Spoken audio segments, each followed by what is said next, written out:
Wood hates Peach. Like he resents her. It's sad to watch, but the truth is that man don't give two shits about her. And that's just the reality of it.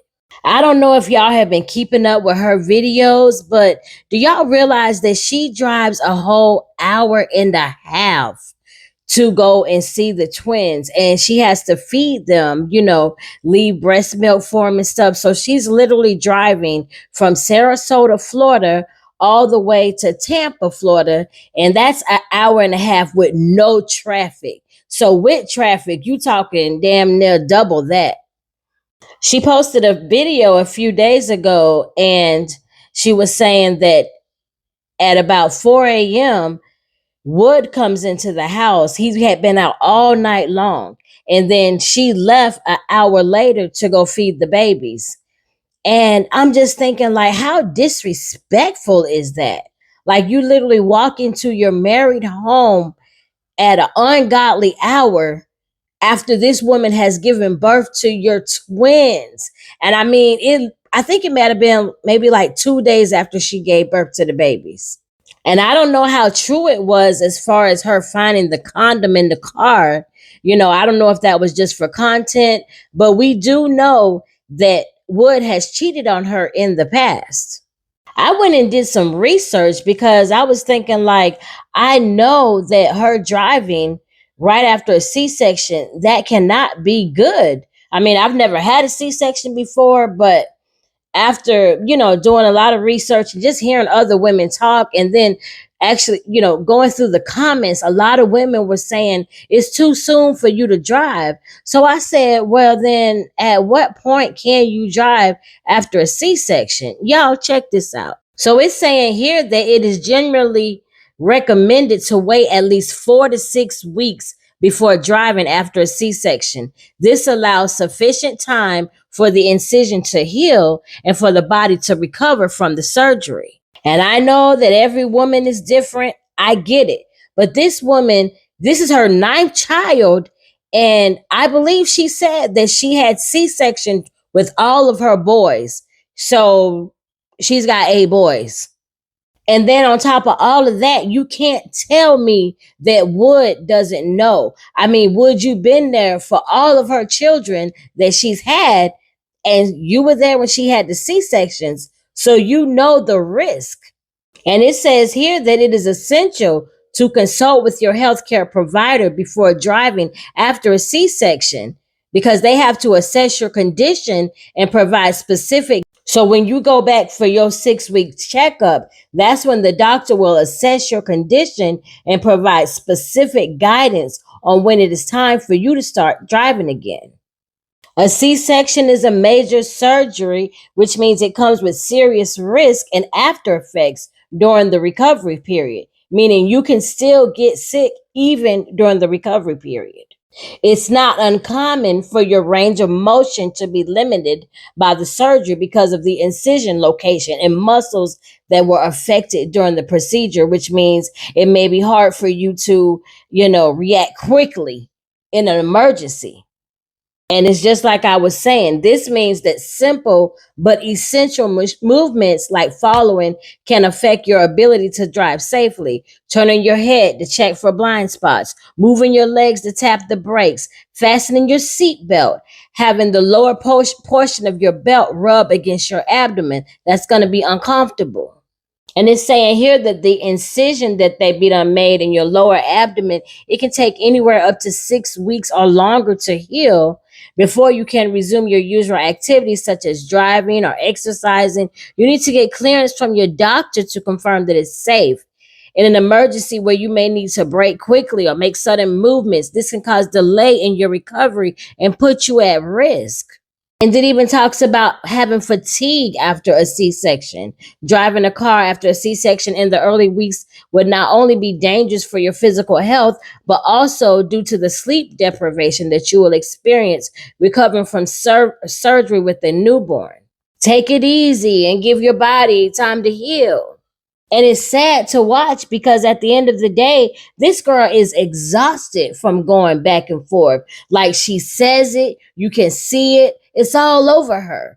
Like at some point, somebody needs to help her, which she has a husband. He's supposed to help, but he ain't helping her. He's literally watching her do all of this on her own.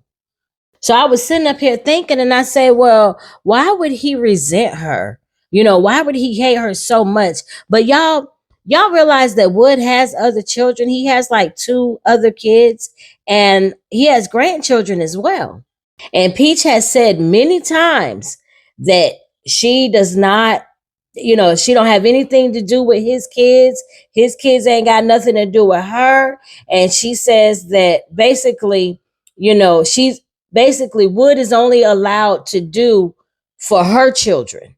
Wood can't do for his own kids. And I've never met a woman that just says, oh no, you can't do for your kids, but just make sure you do for mine.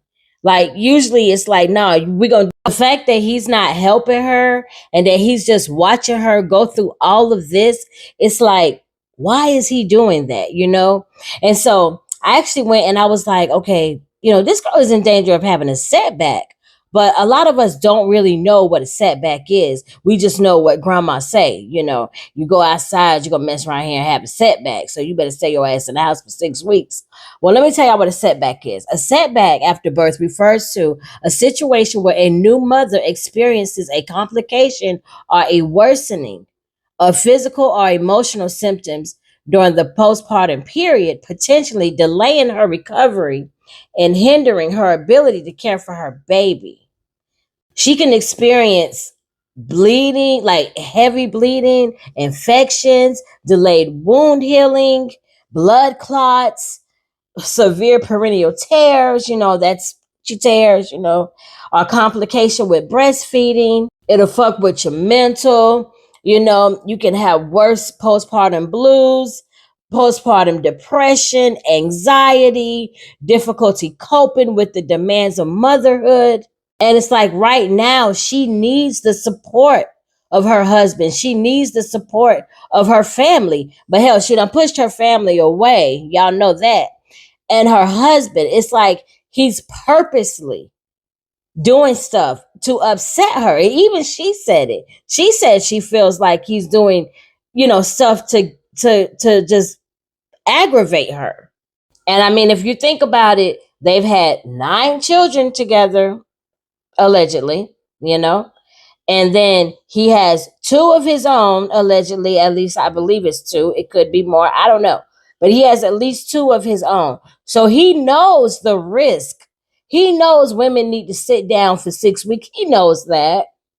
And he also knows that he shouldn't be stressing her. So then I was looking at the fact that, you know what, he's making her do all of this by herself. Peach said out her own mouth that her son, Gregory McKay, was like, I wish you would have got a BB with them.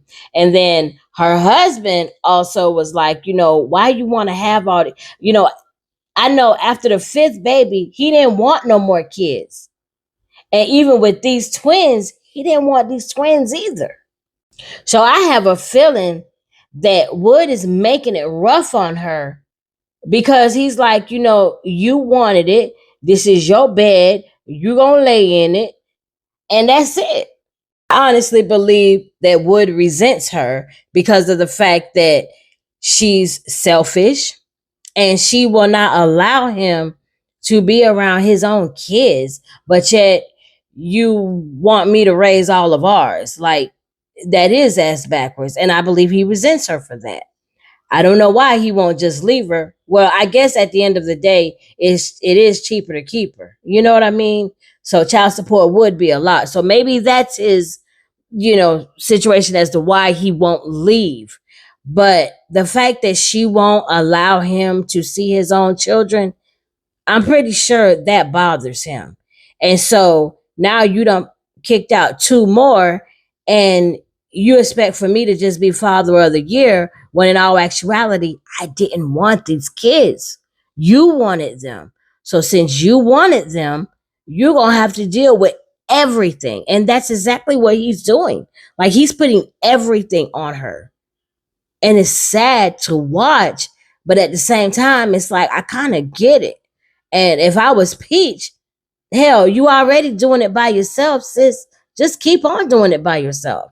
And I'm gonna go ahead and give Peach her flowers because I mean it takes a lot to do what she's doing. You know what I'm saying? I ain't taking nothing from her. Like at the end of the day, she doing her thing. She getting up in the morning, she's going to pump for them babies, you know, and she's doing it. And she's still trying to take care of her home, you know, and she's doing content on top of it all. So I tip my hat off to her for that. But it's sad the way that she's holding on to this man that don't want her. And he's showing it. Hell, he damn near saying it if he ain't saying it. You know what I'm saying? And it's like I say, I really feel like he resents her. I feel like he hates her. And this is his way of lashing out. And it's like, you wanted these babies, here you go. You handle it. But I want to know from y'all, what do y'all think? Do y'all feel like Wood really hates his wife? And what would you do in her situation? Like, would you stay there? Because a lot of people are in her comment section saying, you know, girl, stay with your husband. You already got 9 kids from him. At least he watches them. You know what I'm saying? You got an in-house babysitter. Just keep him around for that. I mean, is that right? I don't know. Me personally, I feel like sis, you got enough money to get yourself a nanny. That's what I would be doing. I fuck that. I don't need a man. One thing just say, don't let a man tell you more than once that he don't want you. You hear that?